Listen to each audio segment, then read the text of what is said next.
ఎవరైనా వ్యక్తులను అరెస్ట్ చేసినప్పుడు వారిని రిమాండ్ పంపించిన తర్వాత పోలీసులు కస్టడీకి కోరుతూ ఉంటారు. సో ఈ నేపథ్యంలోనే గతంలో ఉన్నటువంటి సిఆర్పిసిలో కానివ్వండి, కొత్తగా వచ్చినటువంటి బిఎన్ఎస్లో కానివ్వండి, కొంతమేర అంటే ఎన్ని రోజుల పాటు పోలీసులు రిమాండ్ కోరేటువంటి అవకాశం ఉంటుంది.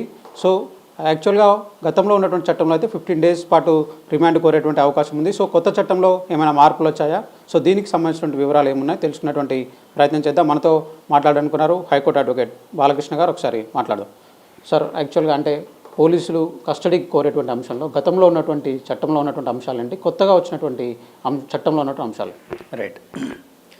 పోలీసులు ఏ వ్యక్తిని డీటైన్ చేసినా సరే బియాండ్ 24 అవర్స్ డీటైన్ చేయడానికి లేదు. బియాండ్ 24 అవర్స్ డీటైన్ చేయాలంటే ఖచ్చితంగా మాజిస్ట్రేట్ పర్మిషన్ ఉండాలి.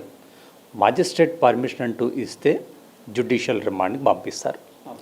సబ్సీక్వెంట్గా ఇన్వెస్టిగేషన్ పర్పస్ కోసం పోలీసులు ఒక కస్టడీ పిటిషన్ వేసుకుని డిటెన్యూని పోలీస్ స్టేషన్కో, సీన్ ఆఫ్ అఫెన్స్కో లేదా ఎక్కడికైనా తీసుకెళ్ళి ఇన్వెస్టిగేషన్ చేయొచ్చు. అంతకుముందు ఉన్నటువంటి 167 ఆఫ్ సిఆర్పిసి ప్రకారం ఒక వ్యక్తి డీటైన్ అయ్యాడు అంటే జ్యుడిషియల్ రిమాండ్లో మ్యాక్సిమం ఒక 15 డేస్ వరకే కస్టడీ పిటిషన్ అలౌడ్. డీటైన్ అయిన ఫస్ట్ డే నుంచే ఆ కస్టడీ పిటిషన్ తీసుకోవాలి అండ్ ఒక సింగిల్ లాట్లో ఆ 15 డేస్ని తీసుకోవాలి.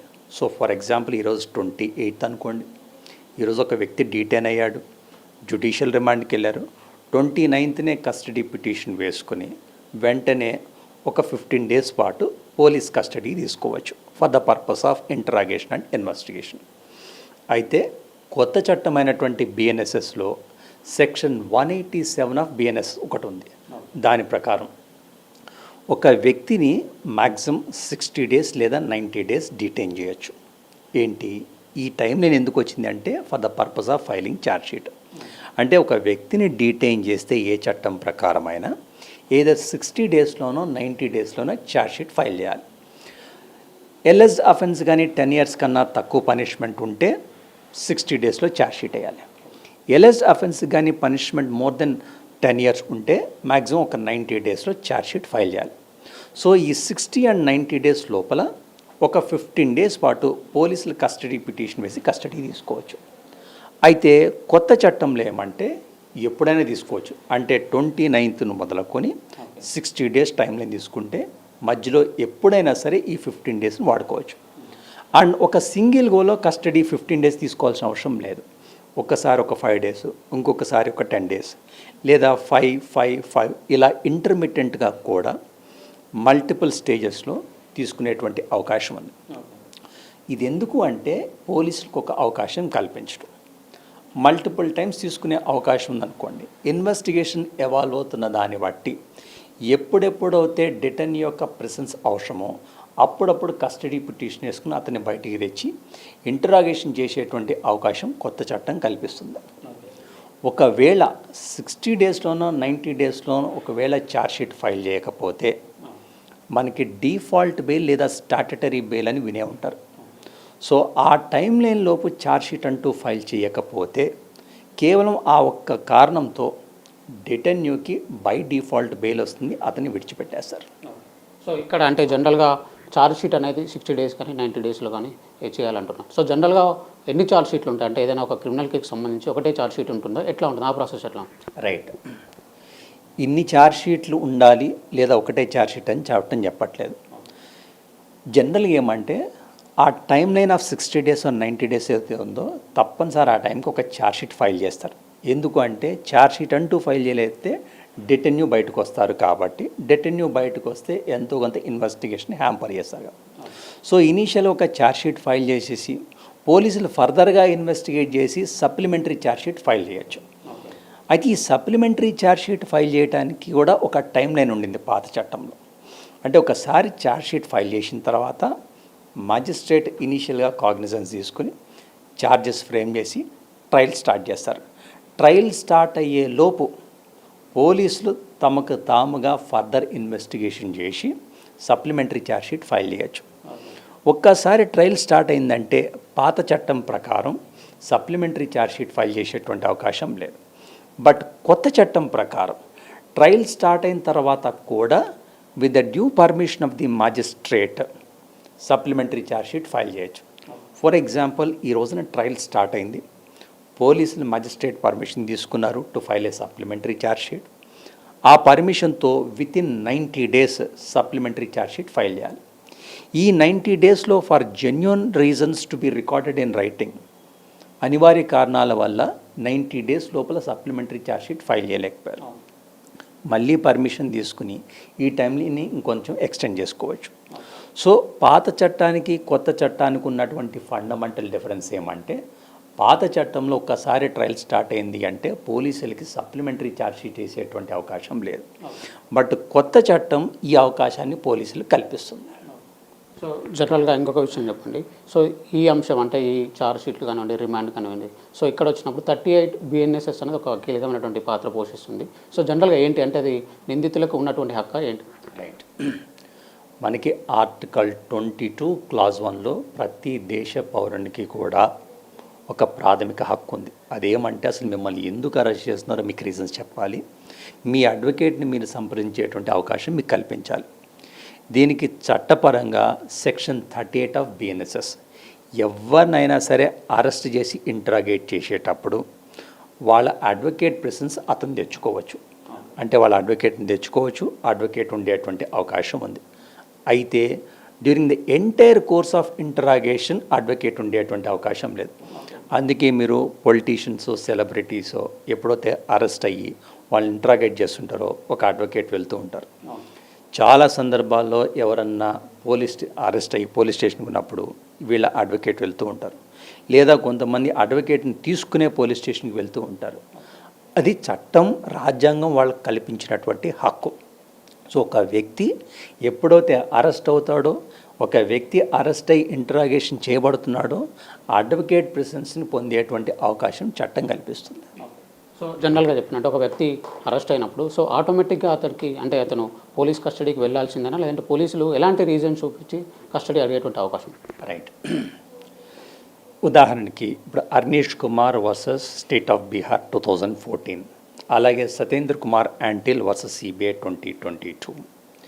ఈ జడ్జిమెంట్స్ ప్రకారం ఏమంటే, ఎప్పుడైతే మీ మీద ఉన్నటువంటి అభియోగాల నిమిత్తం పనిష్మెంట్ లెస్ దెన్ 7 years ఉంటుందో అరెస్ట్ చేయకండి, అరెస్ట్ చేసినా డీటైన్ చేయకండి.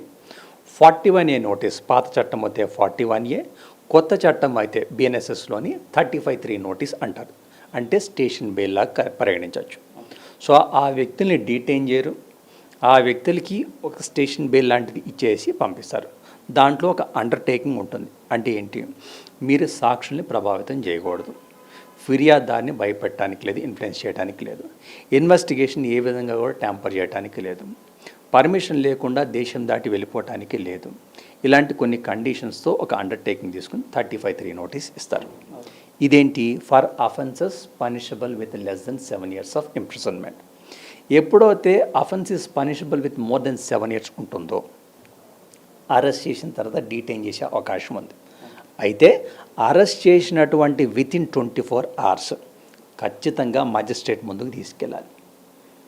ఇది అలిగేషన్. దీని నిమిత్తం పనిష్మెంట్ మోర్ దెన్ 7 years ఉంది, సో డిటెన్షన్ కావాలి for the purpose of investigation అని చెప్పేసి మ్యాజిస్ట్రేట్ పర్మిషన్ ఇస్తే ఆ వ్యక్తిని జైలుకి పంపిస్తారు. అంటే ఏంటి, మనం రెగ్యులర్గా వింటూ ఉంటాం చెంచల్గూడ జైలు, చర్లపల్లి జైలు, దీన్నే జ్యుడిషియల్ రిమాండ్ అంటాం. అక్కడ సెంట్రల్ జైలు నుంచి మళ్ళీ పోలీస్ స్టేషన్కో సీన్ ఆఫ్ అఫెన్స్కో తీసుకువెళ్ళాలి అంటే ఒక కస్టడీ పిటిషన్ వేసి ఆ వ్యక్తిని తీసుకొస్తూ ఉంటారు. సో ఇది difference between police custody and judicial remand.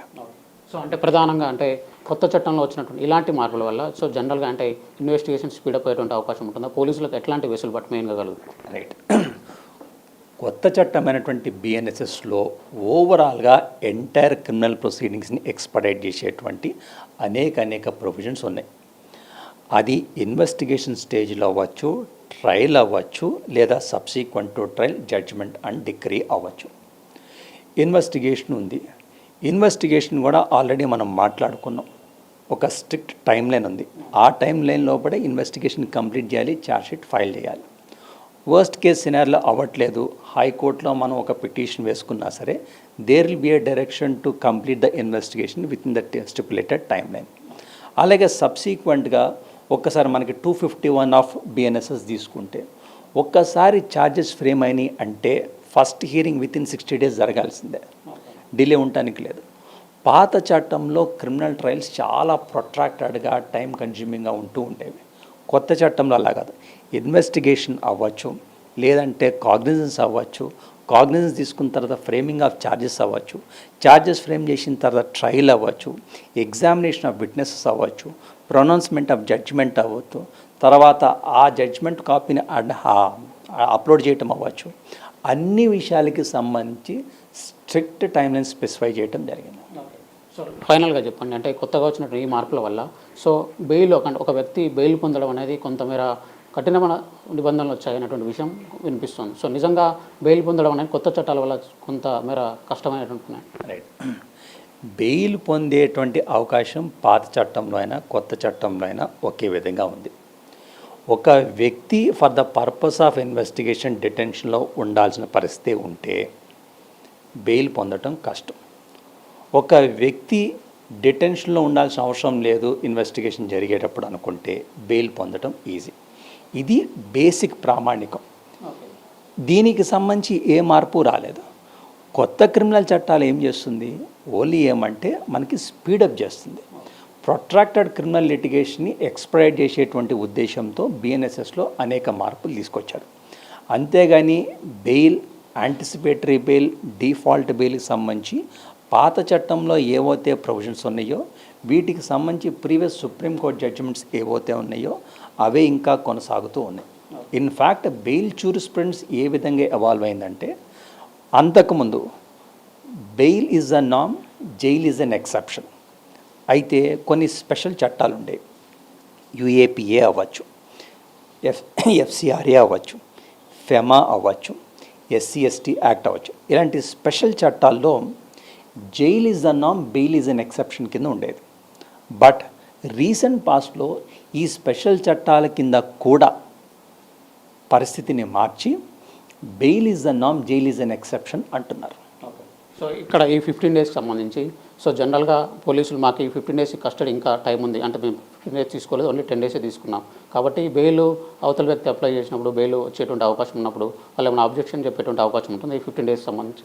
ఒకవేళ ప్రాసిక్యూషన్ వాళ్ళు they are able to convince the court 10 days custody petition వేసుకుని ఇన్వెస్టిగేషన్ చేశాం, ఇన్వెస్టిగేషన్ ఇంటరాగేషన్ ప్రాసెస్లో ఉంది, ఫర్దర్ ఇంటరాగేషన్ చేస్తేనే ఇన్వెస్టిగేషన్ ఎఫెక్టివ్గా జరుగుతుంది అని కోర్టుని కన్విన్స్ చేయగలిగితే బెయిల్ ఇచ్చేటువంటి అవకాశం లేదు.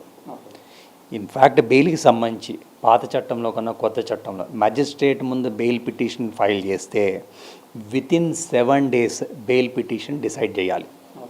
అది బెయిల్ గ్రాంట్ చేయటమా, డిస్మిస్ చేయటమా, అది ఆన్ మెరిట్స్, మళ్ళీ దాని ప్రామాణికాలు వేరే ఉంటాయి. ఏదో ఒక నిర్ణయం అయితే వితిన్ 7 days తీసుకోవాలి. ఇదే కొత్త చట్టంలో ఉంది. సో ఇది ఓవరాల్గా చూసుకున్నట్లయితే అంటే పోలీస్ కస్టడీకి సంబంధించి గత చట్టం కానివ్వండి, కొత్తగా వచ్చిన చట్టంలో కానివ్వండి ఉన్నటువంటి 15 days సంబంధించి ఎలాంటి మార్పులు లేవు. కానీ గతంలో కంటిన్యూస్ అంటే ఒక వ్యక్తిని అరెస్ట్ చేసినప్పుడు సో ఫస్ట్ 15 days మాత్రం ఖచ్చితంగా కస్టడీకి తీసుకోవాల్సిన అవసరం ఉండేది. కానీ ఇప్పుడు ఆ కేసు తీవ్రతను బట్టి 60 రోజుల 90 రోజుల్లో అంటే కేసు ఛార్జ్షీట్ దాఖలు చేయడానికి ఉన్నటువంటి టైం లైన్ లోపల ఎప్పుడైనా ఈ 15 days కస్టడీకి తీసుకునేటువంటి అవకాశం కొత్త చట్టం ద్వారా కల్పించారని బాలకృష్ణ గారు అయితే చెప్తున్నారు. ఇక కొత్తగా తీసుకొచ్చినటువంటి ఇలాంటి మార్పుల వల్ల కొంత ఇన్వెస్టిగేషన్ స్పీడప్ అయ్యేటువంటి అవకాశం కూడా ఉంటుందని ఆయన అయితే స్పష్టం చేస్తున్నారు. వీడియో జర్నలిస్ట్ లక్ష్మణ్తో శ్రవణ్, ఏవైనా ఆంధ్రజ్యోతి, హైదరాబాద్.